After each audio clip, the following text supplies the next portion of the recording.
It seems like 2021 is the year of the premium electric coupe.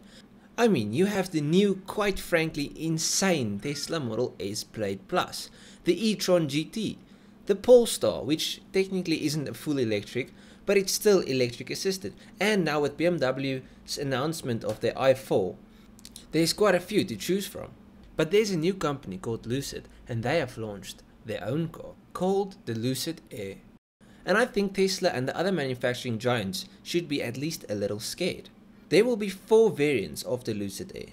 So let's start with the bottom one and we work our way up. So the first one we will discuss is called the Lucid Air Pure.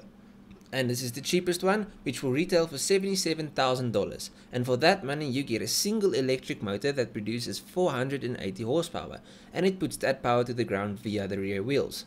The bottom end Pure will also have a claimed range of 460 miles on just one charge. Now let's move it up a bit to the Lucid Air Touring. This is the second one in the range, and it starts at $87,000.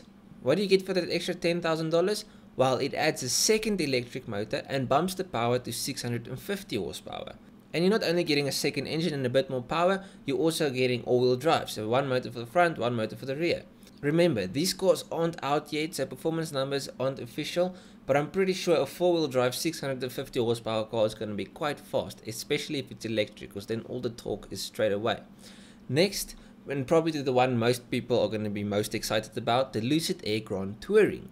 Now she is much more expensive than the normal Touring, but you get a range of 517 miles on just one charge, which is really far for an electric car with 800 horsepower. Yes, the Grand Touring makes 800 horsepower, and obviously we have all-wheel drive too. I almost forgot to mention the price. The Grand Touring is starting at $140,000, which puts the Grand Touring Lucid in direct competition with the RS e-tron GT, because both of them are just over 140k. Now I'm not gonna lie, personally for me, the Audi is much prettier. I like the RS e-tron, so I think I'll probably take the Audi over this one, but I mean, not everybody's got the same taste. Anyways, let's move to the last one, and the most expensive variant of the Lucid. This is called the Lucid Air Dream Edition. That just sounds expensive, and it is.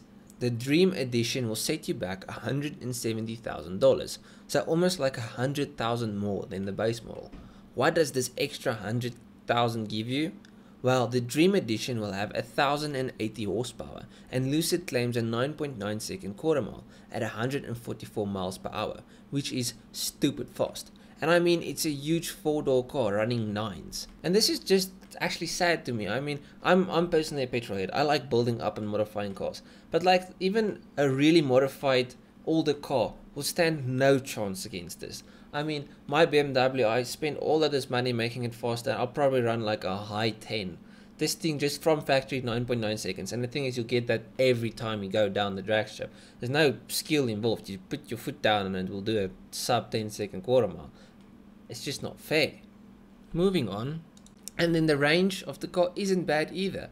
The Dream Edition has a claimed range of 503 miles on one charge. That's probably more than you'll get out of these modified cars I just talked about. So yeah. Enough about performance. How fast can you recharge them? The world is weird. When I was younger, I never thought that would be a deciding factor in buying a car.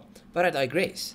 The Lucid features a 113 kilowatt-hour battery pack, and Lucid claims the car can go 300 miles on a 20-minute recharge. As a special feature with the Lucid Air, you also get 3 years of unlimited free recharges at Electrify America charging stations. So for your first 3 years, you're basically running the car for free. And then, what is the last important thing in a Grand Tourer? Well, the interior and the ride. You have a really nice looking interior, except for the steering wheel. That's an ugly wheel, I'm sorry, but no, that just doesn't work for me. But the rest of the interior looks really clean and features one of the biggest displays I've seen on a car. Here's something I've always wondered about. That's a big screen. So let's say they made a car with a normal 12-inch screen. Would the car not go like further on a charge? Because that screen just looks like it sucks up power. So, I mean, if you just took the same car and it's got, let's say, 504 miles of range, if you don't have a freaking cinema in the car, then it might be able to do 550 miles or something. You know what I mean? Sorry, I digress. My brain is a weird place. Let's move on. The car, like with all electric cars, has a trunk and a frunk, and the Lucid has the biggest frunk of them all. It's a weird flex, but I mean, it's important to some people. Closing thoughts. Now, the car isn't out yet, and nothing is set in stone, but I'm quite curious to see how it compares with the likes of the Model S and the Taycan Turbo S in real life. I mean, the Model S is a serious piece of machinery. And as I find out more about the car, I'll keep you guys updated on specs, numbers, and all of that stuff as soon as it gets released. But like I said, I'm excited in a sense. So I'm more of a petrol engine, combustion engine type of guy. But the electric cars, you can't dislike the performance and the power electric cars just give people. It's insane.